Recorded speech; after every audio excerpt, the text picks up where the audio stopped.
Contrary to popular belief, what's not a bad thing? Being single. And being okay with being single and not constantly looking for a relationship. Not knowing something. It's not shameful to admit it. Okay, but I was 17 and didn't know pepperoni was a meat. Edit. Since people won't stop asking, I just never thought about it before. Did you think it was a pepper? Little pepper. Pepperoncini. It's okay. I was 34 when I learned that narwhals are not imaginary. This might be my favorite comment I've ever read. Curious children. That's like the best thing for a child to be because they want to learn the facts and form their own opinions, but parents act as if they're like inappropriate or annoying. Curiosity in general, not just in children, is looked down upon, I think. Political leaders admitting they are wrong and doing a U-turn. I agree, though it seems that political leaders that admit a wrong or change position tend not to be political leaders for long, because they lose party support and political cachet. I don't remember the state, but this politician was against assisted suicide. He had his state take a vote and they voted for him to pass the bill. So he said even though he was against it, he'd do what they wanted. I think that was pretty cool of him to follow the people's will. Edit. You guys are giving such good discussion. Upvotes all around. I love a good discussion. Asking for help. Not being into social media doesn't mean you are behind the times. It's a choice. Edit. Thank you very much, kind strangers, for the upvotes and awards. The first time for me. Glad to know that so many of us deal with the pressures of either not being on certain social media platforms, or using it as we see fit, with the strength of making our own decisions and not bowing down to preset norms. Something about people not knowing everything about me and what I'm doing in my life is very peaceful to me. Saying no when someone asks you to do something that they're entirely capable of doing. My neighbor just called me to come fix her guest bed. She has a house full of relatives from California in, and I really don't feel like exposing myself to whatever might be in that house. Plus, why can't one of them fix the damn bed? I said I was busy, but I might be able to do it later. I'm on the fence about this. Follow up. Thanks for all the comments. I ended up telling my neighbor that I wasn't feeling too great and that I'd hate to bring something over to her and her guests. I asked for more information about the bed. It is apparently sagging in the middle. I told her to get her nephew to put a block of some kind underneath the bed and to let me know if that doesn't fix the problem. Don't do it. Seconded. If you don't want to do it, say no. Don't potentially compromise your health to be polite. Disappointing your parents or friends by your life decisions. Usually, they come around in time when they see what you chose is what makes you happy, and that is what they really wanted in the end anyway. It can be an uncomfortable wait until that time comes, but it is shorter and feels better than a lifetime of regret. Putting your own happiness before the expectations of your family. Edit. I'm going to clarify that I meant more along the line that you shouldn't allow the expectations from family members like parents/grandparents/uncles/aunts etc. to get in the way of what makes you happy. I kept the comment more open-ended since situations can differ wildly and different people can have different reasons for feeling this way, so I didn't want to be too specific. This issue came up today and I'm glad I've just seen your comment. Almost like it was meant for me. Thank you. I'm glad my comment helped. Whatever the issue is, I wish you luck in it and I wish you a lot of happiness. I needed this. My mom is really bad with boundaries and is mad at me for crossing her. I apparently did this by setting boundaries. So, here I am with boundaries and a new outlook on all relationships. Thanks, Mom. A-okay. Edit. Wow. Lots of upvotes. Thank you for this. Also, my mom is Central American, Panama, and her entire family has issues with boundaries. To be frank, my upbringing is one of the reasons I am in therapy today. Edit 2. Thank you, kind stranger, for my first Reddit award. I learned this years ago. My mum cracks up at me buying Transformers. I'm 31. But I have my own home, a girl that loves me, and the capability to continue buying small transforming robots. F everyone, do what makes you happy. So long as it's not illegal. Breakups. Sometimes it's better to end things instead of trying to hold a failing relationship together. Edit. Thanks for all the great replies to my simple comment, as well as the awards. I got broken up with by my first real GF on New Year's, and all these comments have helped me see that life will move on and I'm not alone. May we all have better luck this year.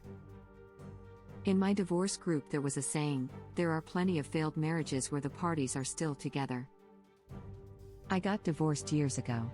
I can't imagine this last year if we were forced to be in the same house with no break due to COVID. I sometimes hear my neighbors having screaming fights and I realize there are worse things than being alone. There's a difference between being alone and being lonely with another person. Being lonely when you are with the person you are supposed to love is horrific. Been there. I've recently ended a decade-long relationship with who I thought was the one. It's still very civil between us, and this is for the best. Did the same, today, 13 years. Shoot man, my heart goes out to you. If you want to DM me and talk about our new lives, then please do, bud. Real bro move. There's this girl. Second best thing that ever happened to me. And the best thing she ever did for me was dump me. Then there was this other girl, and now we have 2 daughters. So that first girl has been demoted to 4th best thing that ever happened to me, but I wouldn't have made it here without her. Thank you for everything, and for ending it so we could both move on, heart. Typical schmosby. Somebody who changes their beliefs. Know better, do better, right? There's a lot of things I used to believe or think when I was younger and more sheltered than I currently think. Age and experience change perceptions, and I think that's healthy in most cases. Similarly, changing your mind/opinion about something, political or otherwise. Even if you don't entirely change your opinion, it's healthy to frequently challenge your viewpoints. Listening to other perspectives is good, too. Even if they don't contradict your opinion, they can make you consider something you hadn't before. I've heard a bunch of people spouting off recycling isn't worth it, it is even worse for the environment than just throwing it away. This is case of hearing something correct and just blanket applying it to everything. There are certain things that are undeniably better to recycle, specifically metals. And for glass and paper there are ways to make it environmentally positive. Plastics are the hardest due to contamination, but we can make it better as well as reduce single-use plastics. Yes, corporations tricked us into believing recycling was the key to fixing the environment, but that doesn't mean that recycling can't be useful. The slogan reduce-reuse-recycle was very deliberate, as they put the best ways to help the environment in the order it's most effective. I really wish I could bring my old plastic takeout containers to my local Chinese place like I take reusable bags to the grocery. I try reusing them, but they last forever, so I have way more containers than I would ever use. I searched through and didn't see this one, so sorry if it's already included, but not going to college is not a bad thing. I say this with some level of authority on the matter, as I am a college professor, full-time, tenured, over a decade into the game. I have seen hundreds of students go to college who have no interest in learning. They go because they are told they have to in order to secure personal success and financial stability. So many of these students fail classes, destroy their GPA, don't graduate, take out a ton of loans, etc. There are so many people with college degrees working in food service, retail, hospitality, etc. And none of them really needed a college degree at all. Yet they have one, they paid a ton for it, and now have to pay all those loans back for something they aren't using. And I get it. No time learning is time wasted. I truly believe that. But you don't need to be in college to learn. If you major in physics but refuse to leave your town of 20,000 people and have no interest in teaching, it doesn't matter if you got a 4.0, you'll be working slinging pizzas regardless. Edit. Thanks for all the awards, everyone. I had a really bad day and that has made me smile a bit. I'm a big believer in trade schools and vocational technical schools for this. Even if you just do it for a few years while you work your way through college or work on figuring out what you want to be, that's fine. So many schools/school counselors, teachers told us that we were second-hand citizens if we didn't get our degree, that we wouldn't find good jobs, that life would suck. So I got the degree, worked in it for 4 years, hated it and quit, started working in the trades, figured out what I do like and make more now than I ever have. Gaming for a couple, edit, few hours straight. If you enjoy doing it and don't neglect your life, there really is no difference to binge watching something or reading a book. I never realized how cool video games are until I started dating my BF. He mostly plays story-driven games and they're really fun to watch. They're like interactive movies. My husband and I are both gamers, met in an online game. We prefer PC, but if there's a console game that seems interesting, we build a nest on the floor with blankets and snacks and I'll play while he's watching. Some story games have more than one playable character, Men of Medan, Until Dawn, and we take turns. It's so much fun. Edit, aw man, just woke up lol. Thanks guys. Haha, 2 hours? Rookie numbers. Someone send help please.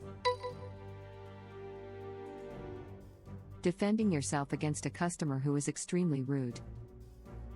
I didn't know until about a week ago that the saying "the customer is always right" is actually supposed to be "the customer is always right" in matters of taste. If you have a customer that is a F, it is plenty okay to tell them to F off. You don't want them as a customer anyways. I just started firing customers from my business a couple years ago, and what do you know, firing those 5 to 10 customers has made me enjoy my job immensely more. One of the nice things about working in hotels is most have a do not rent list. It's just a list of people we've decided we don't want to deal with anymore for one reason or another. Sometimes they're a destructive drunk, sometimes they're just a dick.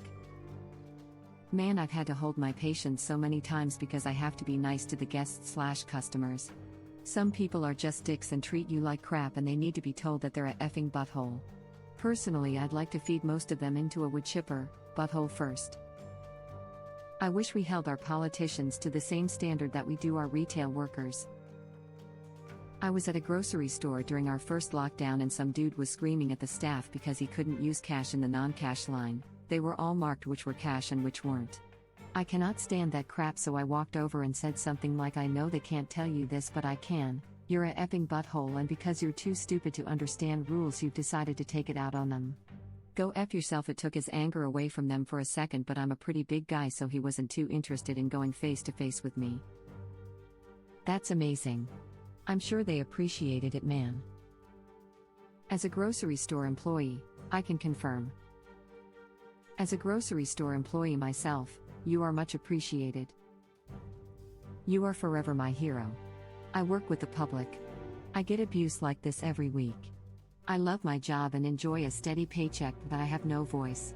I would lose everything if I said that to a customer. Thank you so much for standing up to jerks like that for those of us who can't. You are amazing. That is so sad to me. I work in retail, and if a customer abused me verbally, oh boy would I yell right back at them. Probably kick them out of the store, refuse to serve them. And I know my manager's got my back. I don't have a right to be abused, so I won't take it. Agreed. I was at Michael's before Christmas, and while standing in line, this lady told the cashier that she'd be much prettier without all her piercing or tattoos. The cashier just laughed it off, but the customer kept at it and wouldn't shut up. I eventually told the customer, "F off, you judgmental bitch," and she was so flustered that she quickly paid and left. The cashier looked fine and was clearly rocking her own style. When it was my turn, I apologized to the cashier for my outburst, and she thanked me and told me I said what she wanted to but couldn't risk her job. Seriously, the person who is probably making minimum wage at a retail job doesn't deserve to be shouted at, and no one deserves to be judged on their appearance like that. But this is Utah, and Utah has some seriously judgmental people in it.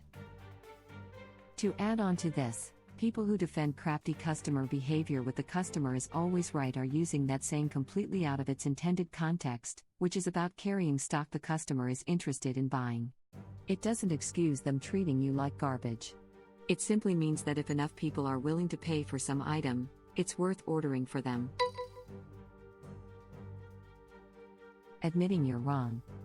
Edit, since I guess some people aren't understanding. I'm not saying it's a popular belief to be willfully refusing to admit wrongdoing. I'm saying people are too prideful to do so. You don't even have to admit to the person that you are wrong, but admit to yourself, and make something out of it. I feel like getting into an argument with someone will lessen the chances of you changing their opinion.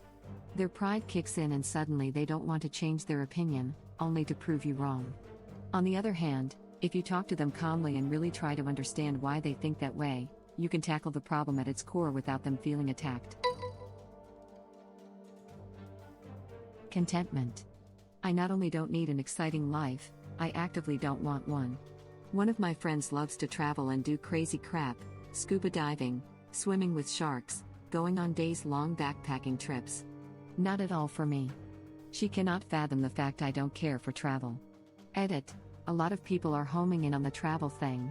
I'm really just using that as an example of living excitingly. I truly just mean anything that gives off a rush. Not for me. If you are already happy where you are, there's no need to introduce sharks into the mix. Edit. Well, that's a first. Oh man, that's a great reply, lol. Be content with what you have, rejoice in the way things are. When you realize there is nothing lacking, the whole world belongs to you. Lao Tzu. Thank you for watching. If you like our videos, please like them on YouTube. And share them with your friends. Please subscribe to be the first to know about Red Rabbit Reader's new videos. We welcome your comments below. Another of our videos will begin shortly.